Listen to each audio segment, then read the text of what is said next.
ദാവീദും ഗോലിയാത്തും. ഏലാ താഴ്വരയിൽ രണ്ട് സൈന്യങ്ങൾ മുഖാമുഖം നിന്നു. ഒരു വശത്ത് ഇസ്രായേൽ സൈന്യം ഭയന്നു വിറച്ചു നിന്നു, മറുവശത്ത് ഫെലിസ്ത്യർ ആർത്തുവിളിച്ചു. അവരുടെ ഇടയിൽ നിന്ന് ഒരു ഭീമാകാരനായ മനുഷ്യൻ മുന്നോട്ടുവന്നു. അവന്റെ പേര് ഗോലിയാത്ത് എന്നായിരുന്നു. അവൻ ഇസ്രായേലിനെ നോക്കി പരിഹസിച്ചു, നിങ്ങളിലൊരാളെ എന്നോട് യുദ്ധം ചെയ്യാൻ അയക്കൂ. 40 ദിവസത്തോളം ഗോലിയാത്ത് എല്ലാ ദിവസവും രാവിലെയും വൈകുന്നേരവും വന്ന് ഇസ്രായേൽ സൈന്യത്തെ വെല്ലുവിളിച്ചു. ശൗൽ രാജാവും അദ്ദേഹത്തിന്റെ സൈനികരും നിസ്സഹായരായി നോക്കിനിന്നു. ആ ഭീമനെ നേരിടാൻ ആർക്കും ധൈര്യമുണ്ടായിരുന്നില്ല. അവരുടെ പ്രതീക്ഷകൾ അസ്തമിച്ചു തുടങ്ങിയിരുന്നു. ആ സമയത്താണ് ദാവീദ് എന്ന ഒരു യുവ ഇടയൻ യുദ്ധമുന്നണിയിലേക്ക് വരുന്നത്. തന്റെ സഹോദരന്മാർക്ക് ഭക്ഷണം നൽകാൻ അവന്റെ പിതാവ് അയച്ചതായിരുന്നു അവനെ. അവൻ അവിടെ എത്തിയപ്പോൾ ഗോലിയാത്തിന്റെ അഹങ്കാരം നിറഞ്ഞ വെല്ലുവിളി കേട്ടു. ജനങ്ങളുടെ ഭയം കണ്ട് അവൻ അത്ഭുതപ്പെട്ടു. ജീവിക്കുന്ന ദൈവത്തിന്റെ സൈന്യത്തെ നിന്ദിക്കാൻ ഈ അഗ്രചർമ്മി ആരാണ്? ദാവീദ് ചുറ്റുമുള്ള സൈനികരോട് ചോദിച്ചു. അവന്റെ വാക്കുകളിൽ ഭയത്തിന്റെ കണിക പോലുമില്ലായിരുന്നു, പകരം നീതിനിഷ്ഠമായ രോഷമാണുണ്ടായിരുന്നത്. അവന്റെ ധൈര്യം കണ്ട സൈനികർ അവനെ ശൗൽ രാജാവിന്റെ അടുത്തേക്ക് കൊണ്ടുപോയി. ശൗൽ രാജാവിന്റെ മുന്നിൽ നിന്നുകൊണ്ട് ദാവീദ് പറഞ്ഞു, അവനെ ഓർത്ത് ആരും ഭയപ്പെടേണ്ട. അങ്ങയുടെ ഈ ദാസൻ പോയി ആ ഫിലിസ്തീനുമായി യുദ്ധം ചെയ്യാം.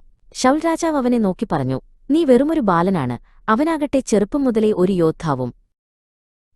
ദാവീദ് മറുപടി പറഞ്ഞു, ഞാൻ എന്റെ അപ്പന്റെ ആടുകളെ മേയ്ക്കുമ്പോൾ സിംഹവും കരടിയും വന്നിട്ടുണ്ട്. ഞാൻ അവയെ കൊന്നിട്ടുണ്ട്. ഈ ഫെലിസ്തീനും അവയിലൊന്നിനെപ്പോലെയാകും, കാരണം അവൻ ജീവനുള്ള ദൈവത്തിന്റെ സൈന്യത്തെയാണ് നിന്ദിച്ചത്. യഹോവ എന്നെ രക്ഷിക്കും. ശൗൽ രാജാവ് ദാവീദിന് തന്റെ പടച്ചട്ട നൽകി, പക്ഷെ അത് അവന് വളരെ വലുതും ഭാരമേറിയതുമായിരുന്നു. ദാവീദ് അത് ഊരിമാറ്റി. പകരം അവൻ അടുത്തുള്ള ഒരു അരുവിയിലേക്ക് പോയി മിനുസമുള്ള 5 കല്ലുകൾ തിരഞ്ഞെടുത്ത് തന്റെ ഇടയസഞ്ചിയിലിട്ടു. അവന്റെ കൈയിൽ ആയുധമായി കവിണ മാത്രം.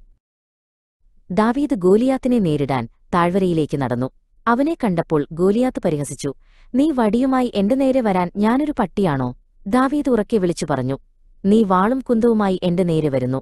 ഞാനോ സൈന്യങ്ങളുടെ യഹോവയായ ഇസ്രയേലിന്റെ ദൈവത്തിന്റെ നാമത്തിൽ നിന്റെ നേരെ വരുന്നു.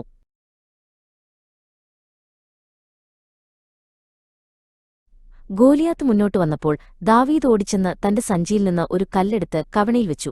അവൻ അത് ശക്തിയായി കറക്കി ഗോലിയാത്തിന്റെ നേർക്ക് എറിഞ്ഞു. കല്ല് നേരെ ചെന്ന് ഗോലിയാത്തിന്റെ നെറ്റിയിൽ തറച്ചു. ആ ഭീമാകാരൻ മുഖം കുത്തി നിലത്തു വീണു. തങ്ങളുടെ യോദ്ധാവ് വീണത് കണ്ട് ഫെലിസ്ത്യർ ഭയന്ന് ഓട്ടി. ദാവീദിന്റെ വിശ്വാസത്തിൽ നിന്ന് ധൈര്യം സംഭരിച്ച ഇസ്രായേല്യർ ആർപ്പു വിളിച്ചുകൊണ്ട് ശത്രുക്കളെ തുരത്തി. ദൈവത്തിലുള്ള വിശ്വാസമുണ്ടെങ്കിൽ ഏറ്റവും ചെറിയവനും ഏറ്റവും വലിയ വെല്ലുവിളികളെ അതിജീവിക്കാൻ കഴിയുമെന്ന് ദാവീദ് അന്ന് എല്ലാവർക്കും കാണിച്ചുകൊടുത്തു.